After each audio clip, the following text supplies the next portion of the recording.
So this is a popular question I get. Harley, you don't know what you're talking about. You know, my blah blah blah eats Big Macs and is lean as and eats like steak for breakfast and that and they're lean as. How do you explain that? And I'm like, well, let me guess, they're 18. Because when I was 18, I was eating Big Macs too, and I was pretty slim and pretty lean. But I was sick as fuck. I had no fucking energy, and I was addicted to stimulants, and that's just the reality of it.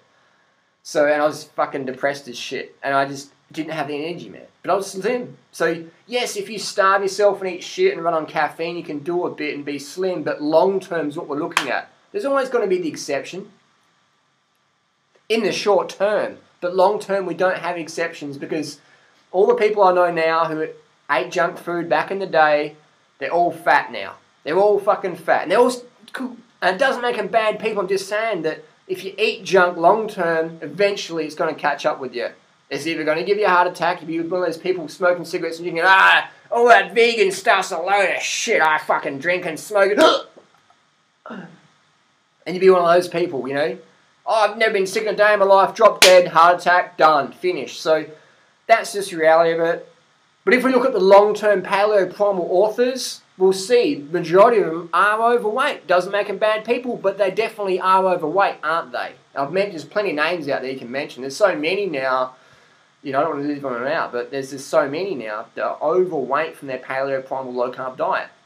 And they're writing a book like Eat More Fat, Get Slim or something like that. It's like, well, you're fat though. How to eat fat, get fat. Yeah, that should be the title of the book. Go to Barnes & Noble with a pen and just cross it out and go, yeah, eat fat, get fat. And then slip an update of the person's photo in the book. It's like a software update, pun intended. So we all know people who eat shit and they're slim, but once they stop doing sport or they get an injury, they blow the fuck out, and then they do this crash, intermittent fasting, binge purge cycle back to try and get lean again. So I know plenty of people who, I can just train it off. I was there myself. I said, I can just train it off, but then I'd feel shit. My Crohn's disease got worse and worse, and eventually I had to say, well, fuck. Now I've got chronic fatigue. I have to look at my diet. The paleo diet didn't work for me. The primal diet didn't work for me. The low-carb diet didn't work for me. I had to wake the fuck up and say, all right, what's going to work? Real foods, healthy foods, plant foods, low-fat, high-carb, makes sense. All the long-lived cultures, slim cultures, high-carb, low-fat. And the vegan thing, that just makes sense as well because when I rode past a dead kangaroo on the highway, it stunk of shit, maggots, and disgust. And I said, I don't want to eat that, so I want to eat plants. Thank you very much. So just common sense, real food. Eat real food, people. Whole foods, plant foods, fruits and vegetables are good for you. And yeah, you're going to see people who, in the short term, are doing well. But you don't see how fucking psycho they are. You don't see how drug addicted they are. You don't see how caffeine addicted they are. You don't see how they behave outside of the whatever, you know. You don't know what's going on. And you see them now, but you don't see them in 5 years' time or 10 years or 20 years' time. I've seen these people. That doesn't make them bad people. I've studied this for so long. Since I was about 8 years old, I've been obsessed with getting healthy and fit because I was always sick as a kid.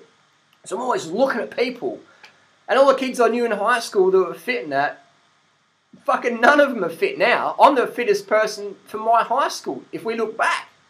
So, you know what I mean? So I've gone from like the sick kid to the fit kid. So I've been definitely observing people over time. And I know plenty of people who are really good cyclists who could have had a pro contract racing Tour de France and they've got an injury and just exploded their weights, just exploded out. And now I can hardly recognise them. They're so fat. They're still cool people, but I'm just saying that I remember back in the day people say, oh, look at such and such. He eats shit, Harley. He doesn't eat like you 10 years ago. And I'm like, well, you know, let's see what happens later on. And then we've seen what happened later on. 10 years down the track or 7 years down the track, these people have gotten almost obese. But my friend isn't there to see that now, you know, because my friend's doing something else. You know what I mean? Does that make sense? Like, you have an example there, you're having a conversation with someone, and they say, look at that tree over there. That tree's, you know, such and such tall. That's all that's going to happen to it. But then they don't come back 5 years' time and see the tree's grown that big or the person's grown that big. They don't see that. They just have this little snapshot. They don't look at the bigger picture. So always look at the bigger picture, and you'll never, ever meet anyone. You know, all these people, oh, I've got a partner, he just eats whatever, and he's always slim. Well, he's definitely, if he's eating shit, he's calorie restricting. Because that's just, no one's eating all they want, Big Macs, and staying slim, unless their workload's huge. And then as soon as they get an injury, they're going to become huge. They're going to start gaining the weight, because those foods you cannot eat and be slim long term. unless you have an extreme caloric expenditure. But again, like I said, you will eventually burn out, just as I did. I burnt out in the paleo diet, the primal diet. I burnt out on that thing. And yeah, I was slim for a little bit, man, but I was constipated as fuck, and I was moody as fuck, and I was just like, caffeine, caffeine, caffeine, caffeine. So you will burn out. It's like riding your bicycle down the street with no hands. It's like driving your car at 300k an hour when you're 17 years old, and all your mates see you, you're driving past in your Series 3 RX-7 20 twin turbo, whatever, and all your mates go, oh wow, that was really cool, you know. And then you fucking go in the corner and you crash it, you ride it off, but no one sees it.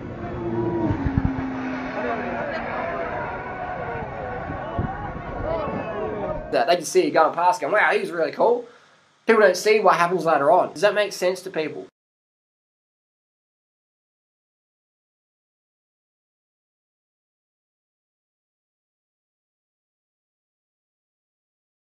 Bottom line is there's no shortcut. There's no exceptions. There's no like, oh, well, I know someone who does that. It's like, there's no exceptions, man. There's like, people live a lesser quality life if they live on less quality foods. It's just how it is. Relevant to their own individual potential. That's just how it is. Like, you're always going to have people out there who will make you feel like, what's the word, you know, you might get disillusioned or whatever.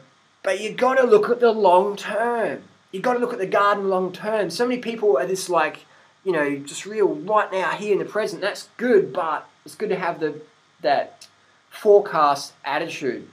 You know what I mean? Like, because so many people go out there and go, oh wow, look, it's all sunny today. I can just take my shirt off and it's all sunny. And they come home sunburned. They don't have the long term. They go, look, my skin's fine now. And they get sizzled when they get home. Or they go out for a bike ride and they go, oh, the sun's pretty good today. Like, you know, it's not going to rain. And they go out and they get hypothermia because the storm came in over the mountains. They didn't check the radar. They didn't check the bureau. They didn't look at the long-term forecast. They didn't look at the people who are eating that diet long-term. Look at all the high-carb, low-fat vegan people. They're always slim. No exceptions. Post who's fat on this lifestyle long-term. Doesn't matter how fit they are. There's no one fat long-term. Post down below. There's no exceptions. There's no exceptions.